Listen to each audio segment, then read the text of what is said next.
সৃষ্টির অনাদি অনন্তকালকে সুশৃঙ্খলভাবে ধারণ করে যিনি পরিচালনা করেন তিনি হলেন মহামায়া। মহামায়ার ক্রোধী পরিবর্তিত রূপই হল কালী। মা কালীর সৃষ্টি নিয়ে একাধিক পৌরাণিক কাহিনী প্রচলিত আছে।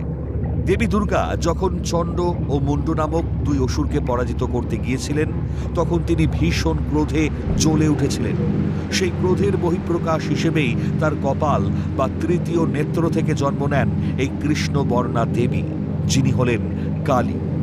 কালের বিবর্তনের যুগে যুগে বিভিন্ন সময়ে অনাচার সৃষ্টিকারী অসুরকে বধ করতে মা মহামায়া কালী রূপ ধারণ করেছেন।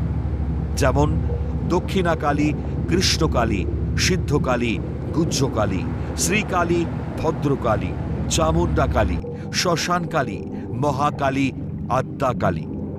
আজ আলোচনা করব মা চামুণ্ডা কালীকে নিয়ে।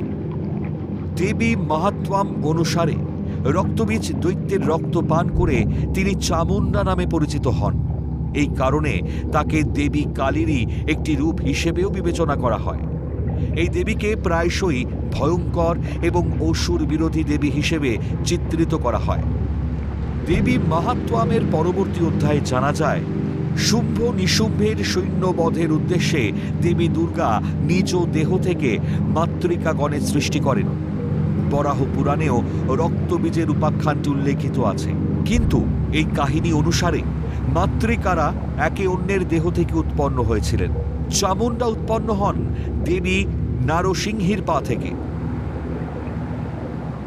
বরাহ পুরাণে অবশ্য কালী ও চামুণ্ডাকে দুই পৃথক দেবী রূপে উল্লেখ করা হয়, যা দেবী মাহাত্ম্যমে করা হয়নি। দেবী পার্বতীর কৃষ্ণ কোষ থেকে সৃষ্টি, কৌশিকী ভ্রুকুটি থেকে চণ্ড ও মুণ্ড বধের নিমিত্ত দেবী চামুণ্ডার উৎপত্তি হয়। এই কারণে তিনি পার্বতীর একটি রূপ। মৎস্য পুরাণ থেকে অবশ্য চামুণ্ডার উৎপত্তি সংক্রান্ত একটি সম্পূর্ণ পৃথক কাহিনী পাওয়া যায়। এই উপাখ্যান অনুসারে অন্ধকাসুর বধের সুবিধার্থে পার্বতী মাতৃকাগণের সৃষ্টি করেন। রক্তবীজের মতো অন্ধকাসুরেরও ভূপতিত রক্তবিন্দু থেকে অসুর সৃষ্টির ক্ষমতা ছিল। চামুণ্ডা ও অন্যান্য মাতৃকাগণ তার রক্ত পান করে শিবকে অসুর বধে সাহায্য করেন। চামুণ্ডা কালী হলেন কালীর একটি ভয়ঙ্কর ও প্রসিদ্ধ রূপ এবং পার্বতী, চণ্ডী, দুর্গা, চামুণ্ডা ও কালী এক ও অভিন্ন। কথিত আছে চামুণ্ডার আবাসস্থল হল শ্মশানভূমি বা ডুমুর গাছ। আনুষ্ঠানিকভাবে পশু বলি দিয়ে ও মদ্য নিবেদন করে এই দেবীর পূজা করা হয়। প্রাচীনকালে চামুণ্ডার পূজায় নরবলিও দেওয়া হতো। চামুণ্ডা প্রকৃতপক্ষে একজন অনার্যা দেবী ছিলেন।